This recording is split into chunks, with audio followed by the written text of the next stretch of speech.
안녕하세요. 가족과 함께 세계여행 다니는 알찬입니다. 전 지금 여기 캐나다 토론토에 와 있습니다.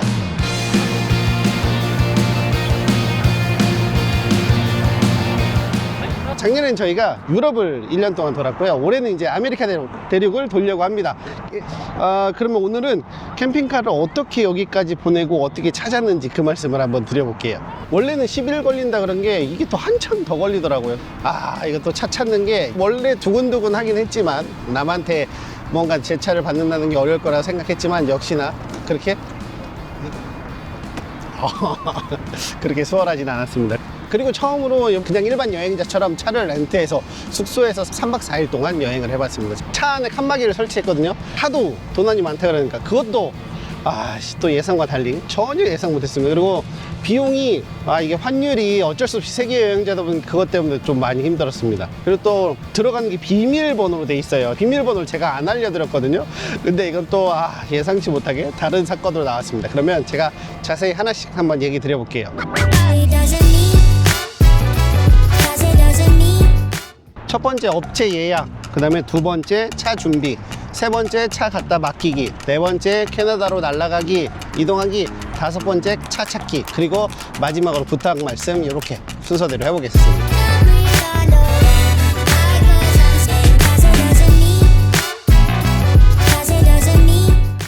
자, 첫 번째 차 예약입니다. 요거는 포워더 업체를 찾는 건데요. 업체는 전에 가셨던 꿈트럭 여행자님 한 군데 알려주셨고, 그거 말고도 여러 가지 업체한테 메일로 연락을 했고요. 4월 11일에 보내서 10일 동안 가는 걸로 예약을 확정을 했습니다. 참고로 이 사이에서 비용을 주고받았던 건 없고요. 제가 보내는 뭐 서류들 이런 것만 했었던 것 같습니다. 자, 두 번째 이제 차 준비입니다. 이제 예약이 됐고 차를 업체에서 요구하는 대로 세팅을 하는 거죠. 그게 좀 빡셌습니다. 일단 짐 문제인데요. 이게 러시아 때 힘들다 보니까 이게 업체에서 공식적으로 얘기하는 건 짐이 겉에 눈에 띄지 않게 해라, 짐이 어딘가 다 집어넣으면 된다, 이런 얘기를 해주셨어요. 그래서 짐을 어떻게든 차곡차곡 잘 집어넣고요. 이제 저도 이 국경을 꽤 많이 넘었잖아요. 그래서 이제 톡박을 굴릴 수 있는 건데 그분들도 쉽게 백하진 않는다는 거죠. 명확하죠? 그래서 웬만한 짐들은 정말 다 트렁크로 다 넣었고요. 그러니까 차 안에 겉에서 봤을 때는 깔끔하다, 신차 같다 느낌이 나도록 해놨습니다. 나머지는 다 안에다가 다 집어넣어 놓은 거죠.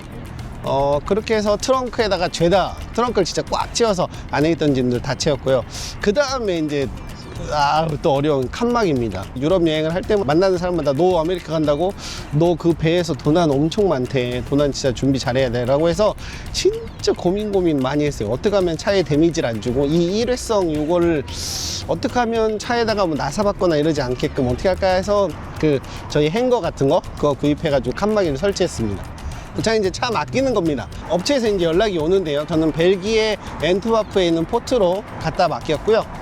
일단 맡길 때 당일날 엄청 긴장했죠. 왜냐면 내 차를 맡기는 거고 언어 소통이 제가 또 원활하게 되는 게 아니다 보니까 눈치 발짓 뭐 이렇게 하는 거니까요. 그래도 뭐 어찌어찌 해도 맡겼네요. 처음에 당황한 거는 포트에 처음에 도착해서 이제 신청을 하러 가는데 거기서 이제 쓰는 게 이게 정말 무슨 서류 같은 거 하나 주는데 이제 공문서 같은 서류잖아요. 저희 막 동사무소 가면 쓰는 거 이거 당황했죠. 왜냐면 번역기 돌려가면서 써서 했더니 대충 맞다고 하더라고요. 틀린 부분 있으면 또 거기서 고쳐주습니다. 그러고 나서 그 조끼랑 그 다음에 이렇게 허가증 같은 신분증 같은 걸 그걸 가지고 포트를 들어갔고요. 한국 차 맡기기 위해서 이제 서류 작업이 끝났고 대기하고 있고요. 들어가면 차를 제가 등록증 상에 보내긴 했지만 다시 실측을 다시 합니다. 무게 측정, 사이즈 측정을 다시 직접 해요. 그러고 나서 차를 갖다가 세워놓죠. 그리고 세워놓으면서 이제 캠핑카들이 많이 있는 거예요. 그래서 나 이거 잘했나? 다른 차들이 이게 안에가 보이니까요. 그래서 쓱 봤더니 칸막이를 한 차가 10대가 있다면 딱 한 대 더 있더라고요. 나머지는 다 그냥 제가 보기엔 쉽게 말해서 그냥 몸만 나온 느낌? 이불도 그대로 있고. 그러면 제가 느낀 건 업체라는 것은, 회사라는 것은 무슨 사건이 터지면 이게 그러니까 후폭풍을 안 져야 되니까 그래서 그냥 안전빵으로 얘기한 거죠. 뭐든지 너 깔끔하게 하고 와라. 근데 현실은 그렇지 않았다. 사람들은 대충 그냥 몸만 나온 것 같더라. 저희도 근데 러시아 대비하면 진짜 몸만 나오긴 했습니다. 그 다음에 이제 제가 걱정은 저희가 캠핑으로 타는 데가 번호키로 돼 있어요. 번호키를 적어놓진 않았습니다. 혹시나 무슨 일 있으면 전화를 주겠지. 근데 중간에 저희가 비행기 타고 날아갈 때 연락이 오긴 왔었거든요. 2건. 근데 제가 이거 뭐야 스팸인가 하고 안 받았어요. 근데 그 뒤로 안 왔거든요. 근데 그게 그거였나 봐요. 그게 또 근데 뭐 어쩔 수 없죠. 뭐 이미 지나갔니? 그렇게 차를 맡겨놓고 나와서 끝났습니다. 나 이거 문서 쓰는 거 어떻게 쓰는지 몰라가지고 엄청 긴장했어요. 막상 지금 다시 하라 그러면 아무것도 아닌데 처음에는 진짜 답답하고 당황 많이 했다는 거. 문서 쓰라는 데서 거의 1시간 걸리고 지금 다시 쓰라 그러면 한 10분 안에 하겠죠. 아무튼 그랬습니다. 그렇게 해서 차를 맡겼습니다. 네 번쯤이나 저희 이제 사람들 날아가는 거 뭐 그거는 그냥 간단하게 여행하시는 거랑 같은데 이제 비용을 아껴야 되니까 공항에서 이제 노숙을 이렇게 했고요. 그게 저는 애들한테 참 좋은 경험이지 않았나. 편하지 않지만 그게 참 뜻깊은, 애들은 재밌어 했거든요 처음엔. 근데도 잘 못 잔 것 같긴 하더라고요. 그래서 그거 힘들어 했던 거 기억나고요. 또 한 가지는 이제 비자 신청입니다. 비자를 미리 신청했었어야 돼요. 최소 일주일 전에 해야 된다고 했는데 당장 저희가 비행기 타고 가면 2, 3일이면 도착하니까 어이씨 이거 어떡하지, 7일 뒤에 나온다는데 아주 불이 났게 신청을 했는데 어이씨 이게 진짜 예상과 달리 미국은 1시간 만에 나오고 캐나다는 애들은 2시간 만에 바로 나왔고 성인은 하루 뒤에 나오더라고요. 자, 그 다음에 이제 비행기를 타고 이렇게 쭉 해서 도착을 했죠. 그래서 지인 집에 갔습니다.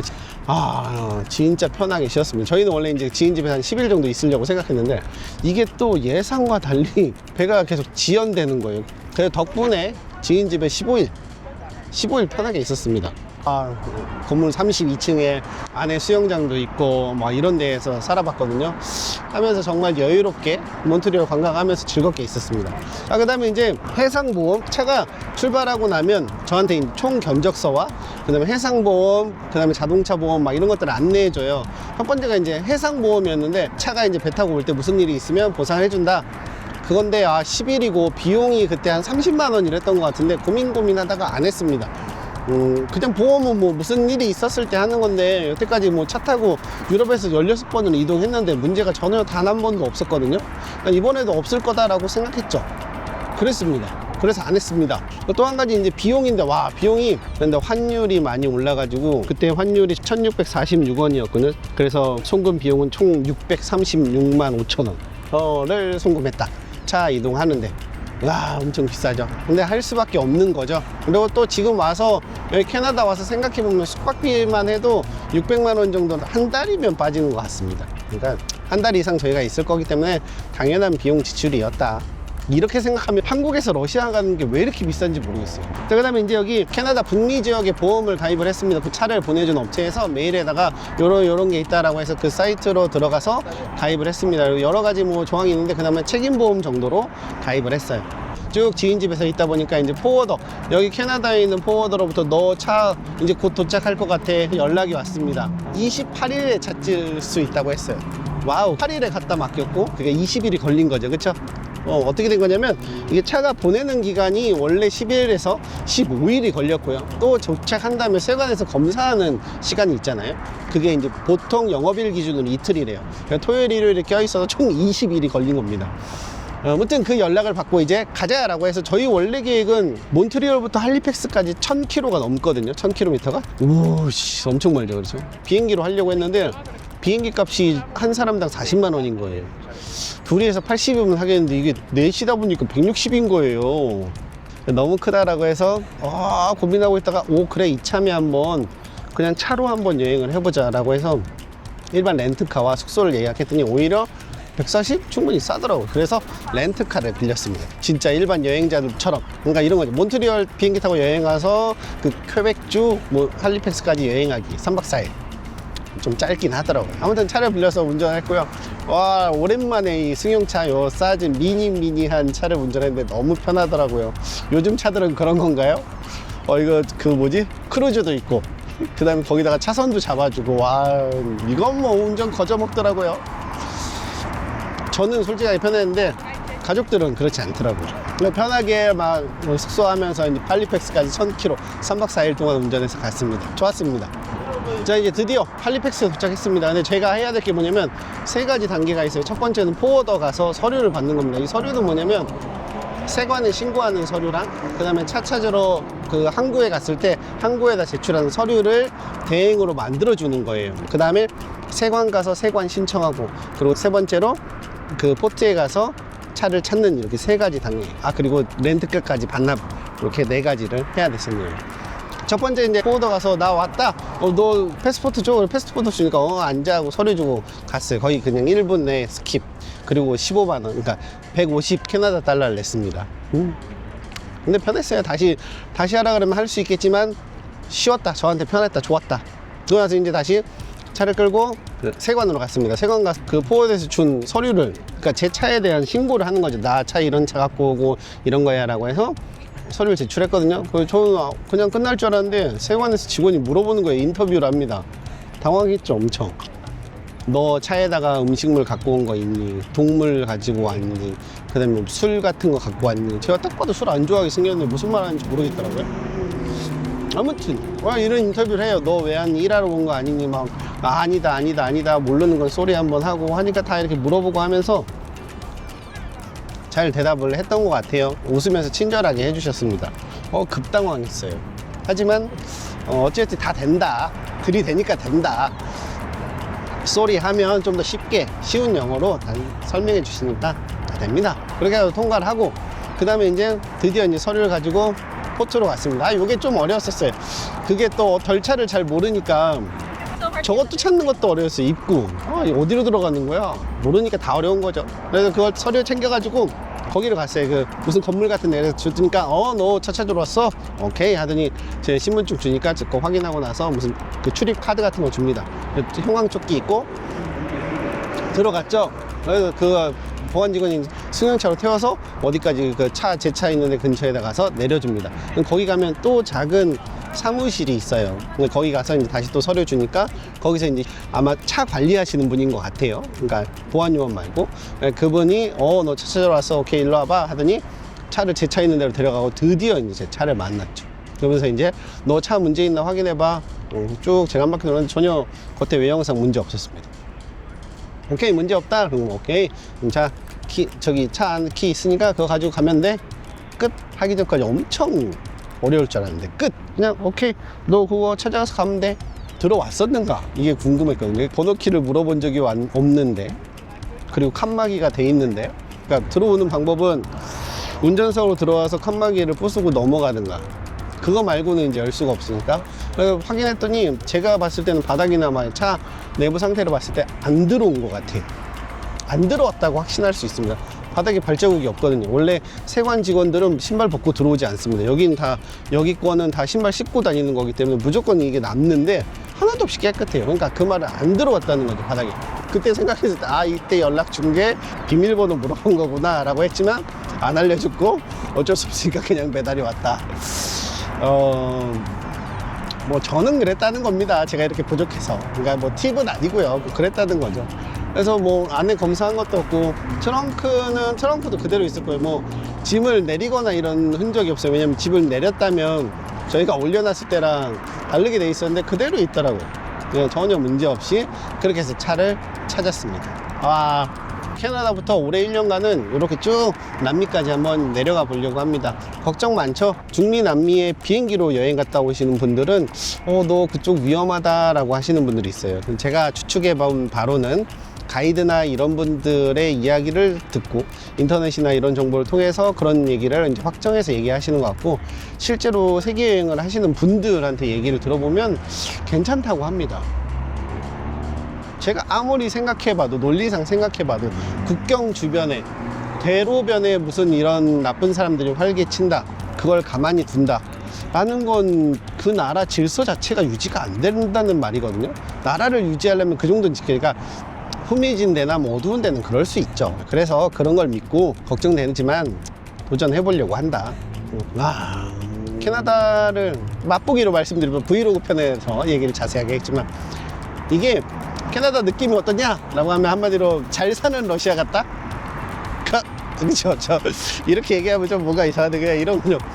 도로는 똑같이, 도로 똑같이 크게, 그러니까 주변에 아무것도 없이 도로 있는데, 특징은 도로가 엄청 좋게 돼 있습니다.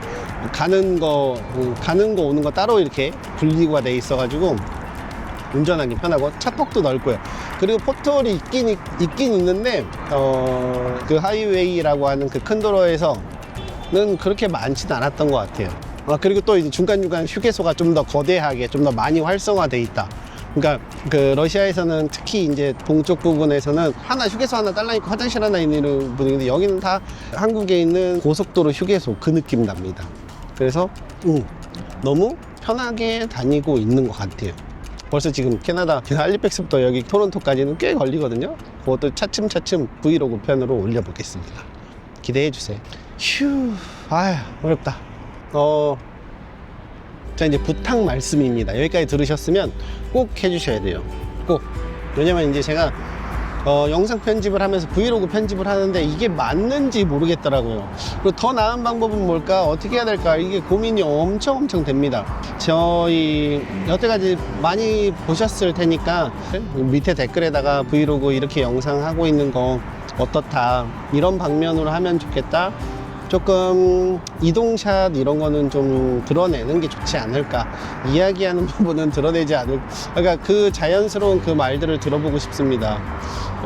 제가 너무 궁금해요. 어떻게 해야 될지. 그거 꼭 달아주시고요. 그거 꼭 달아주셔야 됩니다. 그리고 전에도 한번 말씀드렸는데 저희 여기 오다가 구독자분을 만났어요. 전 캐나다에 저를 구독하시는 분이 있을까 생각했는데 있더라고요. 너무 좋았어요. 진짜 제가 물어보고 싶은 거 다 여쭤보고 마음 편하게 포근해졌어요. 편집하는 입장, 촬영하는 입장, 그리고 요 여행을 이끌어가는 입장에서 엄청나게 편한, 포근한 느낌을 들었거든요. 그래서 저희가 지금 이제 남미까지 가는데 미국이든 중미든 남미든 어디에 계시든 혹시나 저희를 만나보고 싶다거나 아니면 저희를 도와주고 싶다, 아 이거 너희 힘들구나, 가족 데리고 힘들겠네 라고 좀 쉬는 거, 그러니까 쉰다는 게 사람과 같이 이야기하는 게 스트레스를 가장 줄이더라고요. 그러니까 제가 그러니까 그런 것들을 제가 물어보면서 답을 찾는 것 같아요. 조언을 얻는. 그리고 다 저희 연배 많으신 분들 만나면 더더더더 편한 것 같습니다. 그래서 꼭 연락 주시면 꼭 가다가 찾아뵙고 궁금한 거 많이 여쭤뵙고 또 궁금한 게 많으실 거고 제가 할 수 있는 선에서 많이 보답하도록 하겠습니다. 그냥 영상 봐주셔서 감사하고요. 혹시나 궁금한 거나 저희가 뭐 따로 이런 거 있었으면 좋겠다 라고 하는 거 꼭 댓글로 날려주시면 너무 좋을 것 같아요. 좋아요보다는 댓글이 훨씬 좋습니다. 좋아요는 저는 모르겠어요. 그러니까 저한테 그냥 와닿는 거는 댓글 주시는 게 제가 그걸 보고 느끼고 많이 성장하는 것 같습니다. 앞으로 또 중간중간에 새로운 정보들 이런 거 있으면 이렇게 그날 찍어서 올리도록 할게요. 감사합니다. 어렵다. 아이 찍기 너무 어렵다. 사람 많이 다니는 데라 너무 어렵습니다. 해야지.